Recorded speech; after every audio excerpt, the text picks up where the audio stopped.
Pokoknya ini tuh kalau dibayangin tuh bener-bener di luar nalar banget Mobi. Gue aja sampai ngilu sendiri.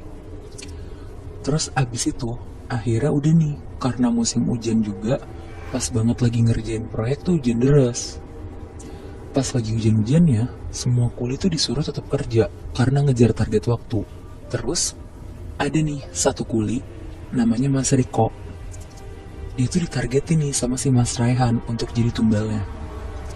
Jadi si Mas Riko ini tuh lagi ngecek sambungan besi tiang di bawah jembatan. Nah, karena di situ hujannya lagi deras banget, pasti kan airnya tuh kena mata terus kan. Jadi si Mas Riko ini tuh nggak bisa ngeliat jelas-jelas banget lah, karena di situ dia tuh juga terus-terusan ngelap mukanya pakai tangannya dia. Terus si Mas Raihan ini tuh ngebuat celakanya dengan ngebuat pegangan tangga yang ada bautnya itu tuh dibuat kendor sama dia. Akhirnya si Mas Riko nya tuh jatuh, kepalanya kejedot dan langsung jatuh ke kerikil-kerikil semen dan aspal. Anjir. Di situ langsung berdarah-darah dia kepalanya, dan pas berusaha digerak-gerakin, Mas Riko ini tuh udah nggak bernyawa. Nah, lega banget tuh Pak Karto di situ. Sebenarnya dia tuh nggak tega juga ya, cuma mau gimana lagi, demi keberhasilan proyeknya, dia jadi harus tega aja di situ. Nah, untuk kuliah yang satu lagi, mereka masih bingung tuh gimana caranya, karena setelah kejadian si Mas Riko, kuli-kuli yang lain kan pasti akan lebih ekstra hati-hati kan dari kemarin. Di situ Pak Karta tuh bener-bener masih mikir tuh caranya gimana. Sampai akhirnya dia nyobalah ngehubungin ke Mbah Wiryo. Dia nanya nih, kalau cuma satu kuli aja bisa nggak? Tapi jawaban Mbah Wiryo tuh bilang, nggak bisa. Tapi Pak Karto dikasih waktu tambahan sekitar 3 bulan untuk nyari satu tumbal lagi. Nah, ngedenger itu Pak Karto lega banget. Jadi di situ dia masih ada waktu 3 bulan untuk mikirin rencana selanjutnya kan. Akhirnya proyek berjalan seperti biasa. Tiang yang tadinya nggak bisa kokoh, udah bisa berdiri kokoh kayak biasanya. Dan karena ini proyek yang butuh lumayan cepat, jadi Pak Karto tuh ngelemburin kuli-kuli lainnya. Jadi kayak sampai jam 12-an tuh mereka masih kerja. Nah tapi kalau malam tuh biasanya Pak Karto cuma sampai jam 9-an. Jadi yang ngegantiin Pak Karto sampai jam 12 tuh Mas Raihan, buat ngemandorin si kuli-kuli lainnya. Sekitar jam 10-an, tiba-tiba hujan deras banget mau Ibi. Karena Mas Raihan kasihan sama kuli-kuli yang lembur, akhirnya si Mas Raihan nih nyuruh semuanya tuh berhenti. Nah pas kuli-kuli lainnya lagi duduk, Mas Raihan tuh jalan-jalan pakai payung buat ngeliatin bangunan-bangunan.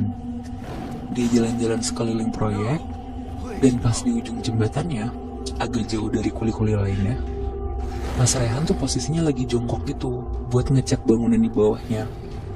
Nah pas dia lagi jongkok dengan keadaan hujan deras banget dan dia pakai payung doang, tiba-tiba dari belakang Moibi ada mobil kenceng banget nabrak Mas Raihan sampai kedengeran bunyi kretek gitu. Wah anjir.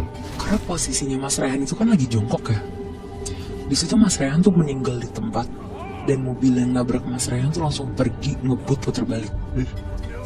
Di situ karena posisi kuli-kuli yang lain sama tempat Mas Raihan tuh agak jauh, jadi nggak kelihatan kan. Akhirnya besok paginya tuh jasadnya Mas Raihan baru ketemu sama kuli-kuli lainnya. Wah anjir. Dan pas Pak Karto datang, Pak Karto tuh kaget banget ngeliat si Raihan. Langsung lah si Raihan dibawa ke rumah sakit terdekat. Tapi ya walaupun kondisinya si Mas Raihan juga udah sampai putih satu badan gitu, jadi emang gak bisa berharap apa-apa lagi sih Moibi. Jadinya Pak Karto kehilangan satu orang kepercayaannya dia nih. Nah, singkat cerita, seminggu udah berlalu nih Moibi. Tapi di sana tuh malah jadi banyak kejadian mistisnya. Kayak ada cerita dari beberapa kuli Pak Karto, kalau mereka tuh lagi lembur malam-malam, suka tiba-tiba ngeliat sosok Mas Raihan lagi jalan ngesot pakai payung gitu dari ujung jembatan. Bahkan kadang ada sosok laki-laki besar berbulu duduk di pinggiran jembatan. Sama yang terakhir, katanya tuh ada juga suara perempuan ngelengking banget setiap mereka tuh lagi ngerjain proyeknya. Dan akhirnya tapi proyeknya tuh berjalan lancar sampai selesai tanpa kendala apapun lagi. Tapi katanya sih suka banyak kecelakaan nih di jembatan itu setelah jembatannya jadi. Dan katanya kalau lewat sana tuh harus bunyiin klakson 2 kali. Karena ya buat ngehormatin 2 tunggal itu. Nah tapi yang nabrak Mas Rehan, tau anak siapa? Nah, Muy, ternyata yang nabrak Mas Raihan itu tuh Pak Karto. Anjing. Anjir.